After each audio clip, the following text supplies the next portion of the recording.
3 a.m., Oh, yeah. the phone rings, and that sound just punches a hole in your sleep, doesn't it? Yeah. It's like instant adrenaline. Yeah. And then my friend Bob Young says these words, "Cady, they lost Columbia." Wow. And it was just like that sentence was hanging there, defying gravity. Yeah. Completely unreal. Yeah, how do you even lose a space shuttle? I know, right? It's not like misplacing your keys. I know. And then it was like the names started flooding in, the faces Oh, of course. of Yeah. friends, Laurel and Casey, Rick, Dave, Willie, Michael, and Ellen. Right. It was supposed to be their landing day. What a horrible contrast. Yeah, I mean, the sheer effort involved in getting something like that off the ground. Yeah. And then the suddenness of this kind of loss. I know, years of dedication. Right. The intricate planning. Yeah. The power of the launch. And then just like that, In a moment. everything changes. Everything changes. And to get that news at 3 a.m., that must have just ripped you out of whatever sleep you were getting. It did. Yeah. It really did. STS-107, Right. 16-day science mission, Okay. a laboratory in orbit, Uh-huh. so much resonance with my first flight. Right. Sure. STS-73. Okay. We talked about that before. Yeah. It's just you become so connected. Sure. The experiments, waking up in this other world, Right. nurturing these little pieces of research with such vast potential. Wow. And then this February 1st, 2003, Right. within hours, the news was everywhere. Sure. Those terrible trails of fire across the sky. Yeah. But I was utterly cut off. Right. You were in Antarctica at the time, right? I was. Yeah. So you're coming back from this already incredibly isolated place. Yep. And you're in New Zealand, I believe you said. Yeah. And so you have this news blackout on top of being in these remote places. Yeah. What was that like? It was bizarre. We were staying with Bob, our pilot friend, Yeah. completely off the grid. Yeah. And if he hadn't had the foresight to call us, Wow. I can't imagine how much longer we would have been in the dark. Goodness. We left for home immediately. Okay. It was just this fundamental urge, Yeah. to be there, to support the families, our community. Right. And that flight back, it was just a long, agonizing blur. Wow. And then in the Los Angeles airport, I saw a newspaper. Okay. And the front page had this picture Oh, no. of a battered helmet Oh. lying in a field in Texas. Oh, wow. And that single image Yeah. just delivered this brutal physical punch of reality. Yeah. And I have to say, even now, seeing newspapers in an airport can still bring that feeling back. Wow. It's powerful. Yeah. That's got to be tough. Yeah, So that image really strips away the technical complexity. it does. And it zeroes in on the very human element of this Yeah. whole thing. Yeah. It's so easy to get lost in the details. The details, the hows and the whys. Right. But that picture, that helmet, Yeah. that's just this stark reminder that these were real people Yeah. who faced very real risks. Right. And for me, there was such a strong personal layer to all of this. I can only imagine, yeah. Because initially, I was the lead Capcom Oh, wow. assigned to STS-107. Okay. For almost a year, I trained side by side with that crew in the Sims. Right. And then at the very last minute, I got reassigned to Antarctica. Wow. So I had this deep emotional investment in their success. Of course, It's like the sense of connection, even across continents. Yeah, yeah. And they'd had so many launch delays, How 13 mean. Wow. in total. Yeah. And, each one just building this anticipation. Oh, I bet. Yeah. And then they finally make it to orbit. Right. They complete their mission. They're flawless. Yeah. And then this happens just days before they're due to land. It's gut-wrenching. It was gut-wrenching. Yeah, it really was. I mean, with all those delays, Right. that's got to be a psychological roller coaster for everyone involved. It is. Waiting and hoping and preparing. Right. And then the launch gets pushed back again. Right. Did those delays, I don't know, did they ever feel like an omen or something?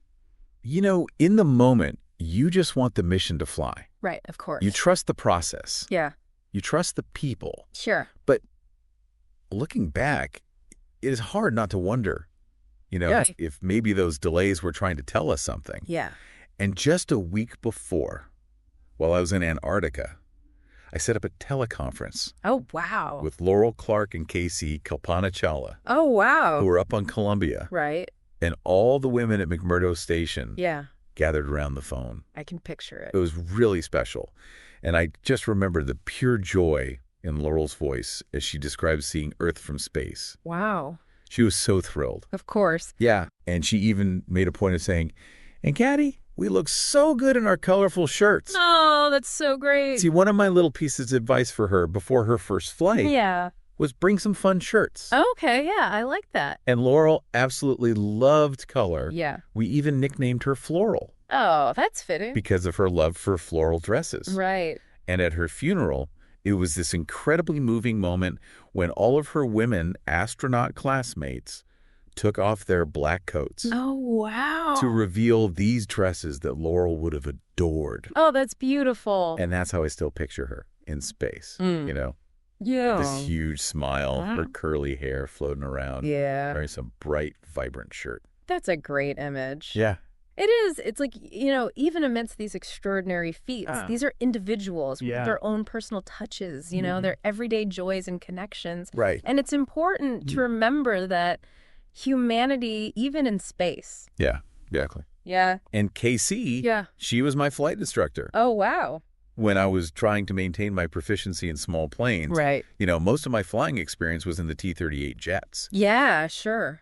Which are a completely different animal. Oh, yeah, absolutely. And I remember feeling so nervous sometimes in those little Cessnas. Sure. And she just exuded this calm, reassuring, methodical presence in the cockpit beside me. That's great. She was brilliant with robotics, incredibly sharp. Yeah. And she was always so generous with her time. Oh, wow. Staying late to help me with robotic arm training, just making sure I really understood everything. Yeah, that's really something that speaks to that spirit of collaboration at NASA. Having those experienced astronauts there to mentor and support those who are still learning. Right, exactly. That kind of continuity is really important. It is. Yeah, the success of the program depends on everyone being at their best. Right, and knowing that they have the support. Yeah, exactly. They need to get there.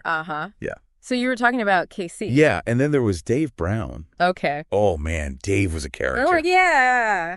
I'll never forget this trip we took to Dayton, Ohio. Okay. For a meeting right after Josh and I got engaged. Oh, wow. Okay. And we had some downtime before our flight home. Okay. And I had this brilliant idea that Dave could go explore the Air Museum. Okay. Near Wright-Patterson. Right.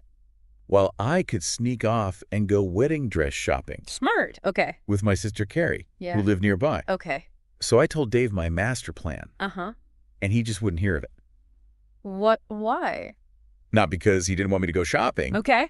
But he didn't want to miss out on the fun. Oh, of course, Dave. Yeah. So there I was in this bridal boutique. Yeah. Modeling all these white dresses.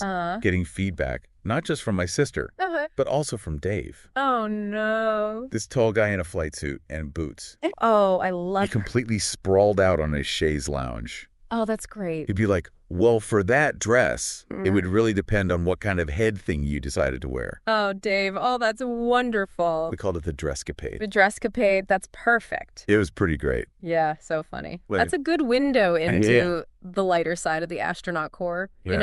Just being able to find humor and connection in these weird places. Exactly. It really humanizes these folks. Yeah. Beyond just the incredible achievements. Exactly. Yeah. And Dave was also with me on this other unforgettable flight. Oh, okay. It was back in '99 when I was in quarantine before the Chandra mission. Okay. And I love to fly acrobatics. Right. And the T-38 in the days leading up to launch. It helped to kind of calibrate my inner ear and brain for weightlessness. Sure. Plus, it was a total thrill. Yeah. But I accidentally went supersonic directly over the Kennedy Space Center. Oh. Which is a big no-no. Yeah, that's rule. Yeah. Yeah. And I remember yelling, "Shit, sorry, Dave." Oh, no. And then this huge booming laughter filled the intercom. Oh, that's great. And he said, Cady, all the Apollo guys are down there celebrating the 30th anniversary of the moon landing. Do you think they're complaining about their ears ringing? Yeah. Or are they saying, "Go, Cady"? Oh, that's Dave. Oh, it was just great. Yeah. Yeah. I mean, that ability to find humor I know. in what could be a, career-ending event. I know, Ree. Just shows that, Yeah. you got to roll with the punches a little bit. Yeah, exactly. And, those shared experiences, those moments, they really speak to the bond and that deep understanding you have with each other. Right. Yeah. Yeah. And Rick Husband. Yeah, the commander. Yeah, the commander. Just such a genuinely kind, soft-spoken man. He was a fantastic instructor pilot. He was from Amarillo, Texas, which was a regular stop for our training flights. Okay. We'd fly out there to practice landing approaches. Right. And afterwards, we always went to this little diner near the control tower that made the most incredible pies. Oh, I can imagine. And before we flew back to Ellington, Rick and I made it a tradition to buy a stack of whole pies to bring back for the maintenance crew. That's fantastic. They just loved it. I bet. Yeah. Yeah, it was great. Those small acts of kindness, they really say a lot about a person. Yeah. Especially in these really high-pressure environments. Right. It shows that sense of community and that appreciation for all the people that make these missions possible. Absolutely. Yeah. At first, I didn't know Willie McCool, Michael Anderson, and Alon Ramon as well. But once we started running simulations together, with me as their Capcom, we quickly developed a strong working relationship. Right. And a good rapport. Yeah. And I knew their spouses. Okay. Loney, Willie's wife, who was a photographer and shared a lot of interests with my husband, Josh. Oh, nice. And Laurel's husband, John. Okay. Who was one of our flight surgeons. Right. It's such an interconnected community. It is. Isn't it? It really is. It's not just the individuals on a specific mission. It's this larger web of personal and professional relationships. Right. And they all come together to create this amazing support system. Exactly. Yeah. And I also got to know the entire STS-107 crew really well during this 9-day NOLS hiking trip in Wyoming. Oh, okay. NASA partnered with the National Outdoor Leadership School. Great. NLS. NLLS, I've heard of them. To help astronauts hone their leadership and teamwork skills in a challenging outdoor environment. Right, getting folks out of their comfort zone. Yeah, exactly. Yeah, so you've got these highly skilled individuals, and you put them in a completely different context where they have to rely on different strengths. Exactly. And collaborate in new ways. Right. What kind of leadership qualities do you think does that experience foster? It really strips away the hierarchy. Oh, interesting. And forces you to rely on each other's strengths. Right. You see who takes initiative in different situations. Yeah. How people communicate under pressure. Sure. And how they support each other. Right. When things get tough, physically and mentally. That's huge. It is. Yeah. You learn to trust each other in this very fundamental way. Yeah. When you're navigating challenging terrain and relying on each other for safety. Yeah. And honestly, when we first started that NLS trip, I got the sense that the STS-107 crew was still in the early stages of solidifying their dynamic. Okay. Yeah, it's a process. It is. It takes time. It does? Yeah. 6 Americans. Right. 1 Israeli. 2 women. Yeah. 2 people of color. Right. A mix of rookies and veterans. Sure, a lot of diversity. Yeah, a lot of diversity. Yeah. And, there were all these incredibly accomplished doctors, engineers, scientists. Yeah. Pilots. But they were still navigating all those individual personalities. Yeah, and building that trust. Right. Yeah. And building that essential foundation of crew trust. Sure, even with the most talented people. Yeah. It takes time and experience to really gel as a team. Yeah. Yeah. Absolutely. So tell me about this hiking trip. Okay, so we hiked as 2 separate groups. Okay. But on the final day, the plan was for everyone to meet at the summit of Wind River Peak. Oh, wow. Okay. I remember being a little worried about keeping up. I was still getting back in shape after having my daughter. Yeah. But as it turned out, it wasn't me who slowed us down. Okay. One of our guys got altitude sickness. Oh, no. And we fell behind. Yeah. And we realized we weren't going to make it to the summit to meet the other group as planned. But we made a team decision that reaching the summit together was more important than sticking to the schedule. Sure, the goal is to get everyone there. Exactly. Yeah. So we just kept going at a slower pace. Okay. And when we finally got there, the sun was already setting, and the STS-107 crew had already been there and left. Oh, no. But they had left us notes saying they'd see us on the other side. Oh, that's so sweet. And they had even left us some snacks. Oh, wow. For the long hike back down. It was really thoughtful. Yeah, that's nice. And later that night, when our group finally stumbled back to our starting point, completely exhausted and sore. Yeah. We found the STS-107 crew all gathered together, cleaning their gear. And I noticed this real shift in them. Oh, okay. What do you mean? This deeper comfort level, this stronger connection. Yeah. The shared hardships, the challenges they had overcome on that mountain, the goal they'd reached together. Yeah. It had really transformed them as a crew. Wow, that's great. Their bond just seems so much more solid. Right. Like they'd gone through the fire together. Yeah, exactly. Yeah. And in this subtle but undeniable way, they just seemed more prepared for their mission than they had been when we first set out. That's incredible. It was. And that transformation from a collection of individuals into a cohesive crew, that's so essential for any mission. It is. Yeah, it's about safety. It's about success. Right. It sounds like that NLS trip really played a big part in that. It did. Yeah. It really did. Why? And all of that just rushed back to me on that agonizing flight home from New Zealand after the disaster. Right. It was just so hard to accept that my friends wouldn't be there in Houston when I arrived. Oh, of course. That they wouldn't be sharing their mission stories. Yeah. And there was this overwhelming sense of loss and this urgent need to understand how this could have happened and how we could prevent it from ever happening again. Absolutely. How we could find our way back to flying safely. Yeah, that shift, from grief to this determined focus on understanding the cause and ensuring the future of the program. Yeah. That really speaks to the dedication and resilience in NASA. It does. It's about honoring that loss by learning from it. Absolutely. Yeah. The wreckage of Columbia was slowly recovered and brought to this massive hangar at Kennedy Space Center. Yeah. It was this enormous, heartbreaking jigsaw puzzle. It held vital clues for the investigators. Of course. But for so many of us, it also held personal memories. Of course. I had flown on Columbia twice. Oh, wow. I loved flying on her. Yeah. But those twisted, charred pieces of metal, as familiar as they were, weren't what we had truly lost. Right. We could build another shuttle. Right. But we could never replace those incredible people who had occupied those seats. That must have been a heavy experience. It was. Yeah, just seeing that wreckage. Yeah. Piecing it back together. That's got to be both a scientific undertaking and a very emotional one. It was both. Yeah. Yeah, it was. And, when you're faced with this profound loss, you just feel this intense need to do something. Right. Anything. To feel useful. Yeah, to feel useful. Yeah. We couldn't bring back our friends. Right. But maybe we could help prevent another tragedy. Yeah.